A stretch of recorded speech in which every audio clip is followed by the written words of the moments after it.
So no matter what your budget, if you were to start Sorare today with £50, this is the team I'd be building to go after limited cap 240. Not only will I show you the players I would actually select, but I'll explain all the thought process that goes into building this team and to building this squad in terms of the mechanics, the strategy, and all the bases that you've got to cover. Sorare is a 5-a-side global fantasy football game where players compete to win cards, money, and Sorare coins. The Sorare coins get spent in the Sorare Club shop, and that's where Sorare are going to be issuing out all their tickets and signed merch, all the benefits that they get from having these official partnerships with the biggest leagues and clubs from around the world. With the new revamp to all of Sorare's competitions we've seen over the last couple of months, it's never been better or easier to play Sorare today with a real effort to try and win all the different things that they offer. At every scarcity level, there's a division called Cap 240, which pays out all of these things guaranteed every single week for hitting a base score. Except for Sorare cards, you still need to get into the places for cards. But for money and for coins, if you hit a guaranteed score with your team,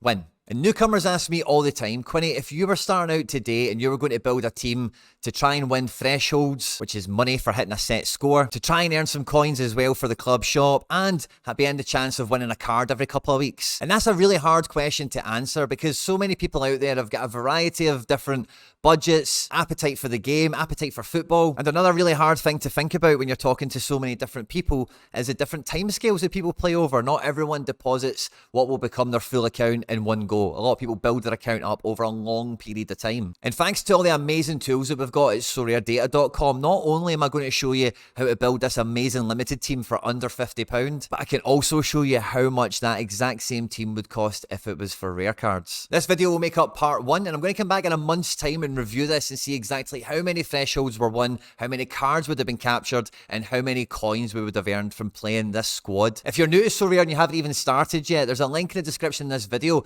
They'll get you a free limited once you've bought 5 from the new auctions. It's the best way to start. It's the way everyone starts. And if you open up a Sorare account and you don't get your free card from buying 5 from the market, you've got 1 card less than everyone else out there. By clicking on that link and signing up directly, you do go to supporting all the content here at the channel, and I thank you in advance if you do so. If you get stuck or if you've got any questions, just jump into the comment section and hit me up and I'll come back and sort you out. At any point in the video today, if you laugh, you learn, you like something or whatever, please do like and subscribe to the channel, share and retweet, all that good stuff, guys.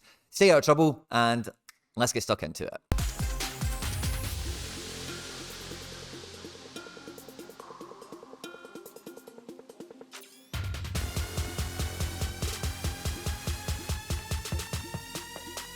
The most overlooked element of the Cap 240 division is that your players' scores will be forever changing. You're very rarely going to have the same players be able to plug in and play on a consistent basis because hopefully they're doing well and improving their scores, and that should push them up and beyond the cap. So we need to have variety. We need to have a couple of different irons in the fire of some people that are up and down in form, that are a bit hit and miss from time to time. Now, that being said, I think it is quite underestimated the potential for the peaks and troughs of a smaller group of players actually balancing out to the effect that you don't actually need to rotate them too much out of your Cap 240 position if they're just about getting you by around 250 to 270 points. But that's a conversation for another day. The main structure when you're going to fit these players in now, there's no real definitive formation in terms of definitely play double defense, double midfield or double forward, okay? Me as an individual, I hate playing double defense. It's just not me. When I'm playing fantasy football, when I'm watching football, I want to see midfield. I'm a midfield guy, or wingers, forwards. I want to see guys that are affecting the game, winning the match, you know. So I personally enjoy a midfield double up, and I'm very partial to a striker double up. But there is something to be said for the right defenders to be doubled up. But when I'm building this team, I'm not thinking ever about playing double defense, because in my experience of winning and earning thresholds out of the Cap 240 division, the main components we need to have here, the non-negotiables, is we need to have 5 starters in the team and we need 2 of them to collect that decisive action. If that happens, then we're going to be home and hosed, in my experience, 99% of the time. Anything better than that, then fantastic, we can think about getting into the cards. Anything less than that, then we're really crossing our fingers that we get some massive all-around performances and somehow it does all fall into place for us still. So with that in mind, I'm looking for concrete first-team professionals. I'm not looking for up-and-coming wonder kids, the guys that maybe will make it, maybe won't. Because when these guys play, I want to be able to forecast to a greater extent how well they're going to do. And older, more seasoned players that have more data available, you can generally forecast them with a wee bit more certainty. I'm looking for guys that keep their L15 under 60 as I find them, but they've also got that potential of consistently getting all-around scores of over 10. And to give this build an extra little bit of spice, I've built them all because I'm going to keep this team under £50 from the Road to Glory watch list. Now, the Road to Glory watch list will be linked in the description of this video if you want to go and see the hundreds of players that Sorare scouts and managers from around the world have recommended to be featured on the Road to Glory series, where we build the best value for money Sorare team we can in an effort to go and win cards to give away to the viewers of the channel. Now, first things first, no matter when you're watching this, there is always a goalkeeper out there who is nailed on to start, scores pretty poorly, and is way cheaper than every other starting goalkeeper. I've seen it be guys like Mike Van Hamel, Steve Clark, Pepe Reina, Nicholas Penetau, and now I feel that it is David Marshall, okay? But David Marshall's not in the Road to Glory playlist, so I'm not going to be picking him, okay? But no matter when you're watching this, there will always be a goalkeeper who's probably quite old and probably at quite a bad team, but he does play all the time and he'll get you about 30 points most weeks, and hey, it is what it is. But at limited level, those guys can still be pretty cheap, like a tenner or something like that. Now, for the difference in price, I'd probably say better bang for buck based on the fixtures we've got for the remainder of the season that will be for my build here is Ross Laidlaw at Ross County. Now, Ross County's form is improving, and what if you're not aware, in the SPFL, after the 33 games are played, it goes into a top half, bottom half split. So Ross County will play the last 5 games against the bottom 5 other teams in the SPFL, and they're going to be looking to avoid relegation. Ross Laidlaw can get good scores, and he's not going to be playing against any teams, in my opinion, that have the ability to score 3 goals or more against them. So having him with an L15 of 50 is quite punchy, but for £15, he's the one goalkeeper that I would be selecting. Now, every other position, we need to get multiple different players in to cover against suspension, fitness, and to make sure we can fit a team into the cap. Because the goalkeepers in Scotland, I'd also take Ricky Lamy, whose L15 is 38. He currently costs 49 pence. I think he's just came back from an injury, and that's part of the reason he is super expensive, but he can be a solid scorer. Motherwell's form is improving under a new manager as well. And for 50p, he's brilliant. Andres Andrade would come into the squad as well with an L15 of 51 and a price of £1.45. Bundesliga 2's got tons of value in it, and this international player for Panama, I want to say off the top of my head, it's got very good scores, solid centre-back scores. You kind of know what you're getting for the most part. High 40s, mid 50s on average. Felix Lukender, who plays for Las Glins, an L15 of 46, he currently costs 97 pence, would be the third and final defender that I'd be bringing in here. As you can see from his scores, there's not that many of them, but again, quite solid enough. He plays in at centre-back in a team that, again, will be in a split situation and is a stronger team that, except for when they play Salzburg and maybe one of the Viennas, should have, maybe Sturm Graz as well, but they should have some good fixtures where this guy can score pretty well. Now, I don't put too much more thought into defence and goalkeeper because goalkeepers doing well or not is a coin toss every week, no matter who you've got, really. And the defenders, from the quality of guys I've picked there, I'm only expecting them to pick up 40s to 50s. I'm not asking them to do really anything other than that. I just need them to play and be selected and do their bit. I'm putting the onus, I'm putting the attention on this team's success in midfield and attack, and that's where we put a lot more of the onus on the points that they can gather for us. Keeping it with the SPFL again for a primary pick, I've got Jan Danda in midfield. His L15 is 52. He's currently £2.37. Also at Ross County, like my goalkeeper is.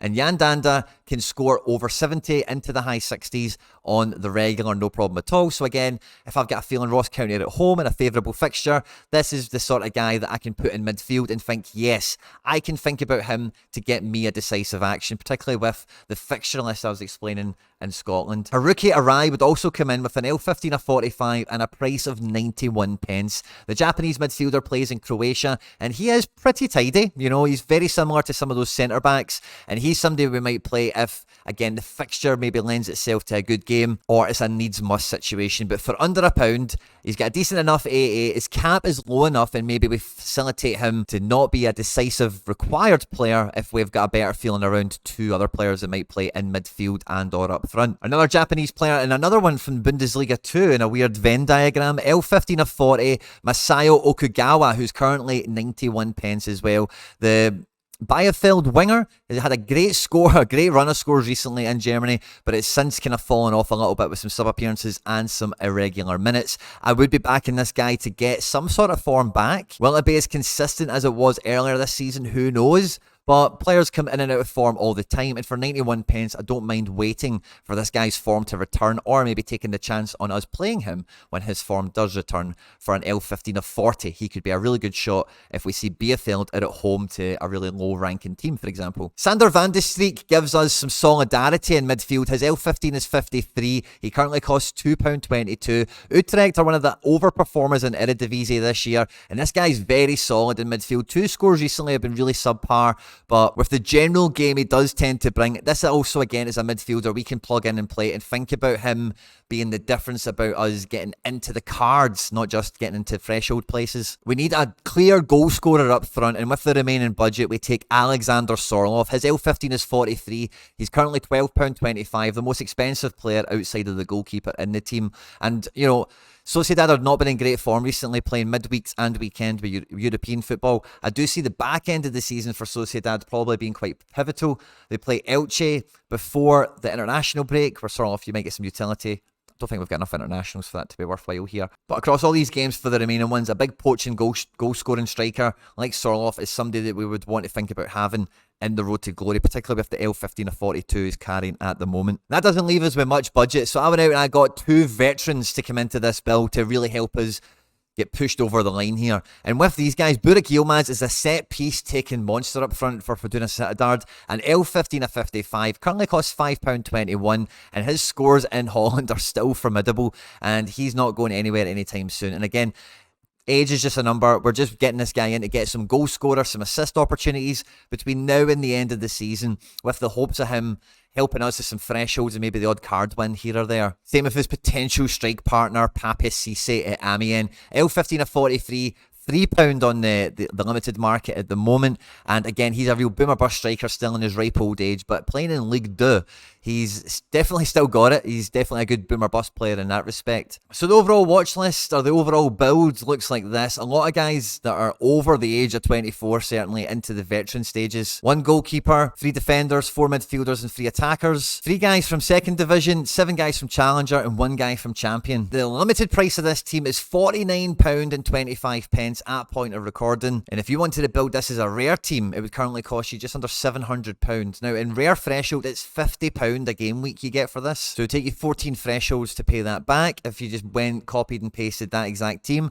Pricing for rare cards is slightly different to limiteds, and I do suspect with a few alterations to this roster, you could probably get that under the £600 mark by using the Road to Glory watch list and selecting different players for their rare pricing and utility rather than the limited one that I've used for the outlook of this video. Now Laidlaw in the next game week is playing Livingston away, so that's a game where he could score pretty well. Lamy is at home to Rangers, so I'm not going to hold my breath too much on him. But we can also get Jan Danda into midfield, along with Sorloth, who will be playing Elche, and Burak Yilmaz, who will be playing Volendam. We would be 2 points under the cap, and I think this would be a really strong team to go out there and break 250 points. Now, we would have the ability to play a common goalkeeper if this was your gallery out there. In the underbelly of players, we still have guys like Pape Cisse, Haruki Arai, Okugawa, etc. could easily be played in either a Cap 220 division just to give you some fun in the game with your spare parts, or with the addition of 1 rare card, it could actually facilitate, with another limited goalkeeper, a rare kickoff entry every once in a while and try and help you win some more rare cards. I'm looking forward for part 2 of this. We'll be coming back in 1 month's time, so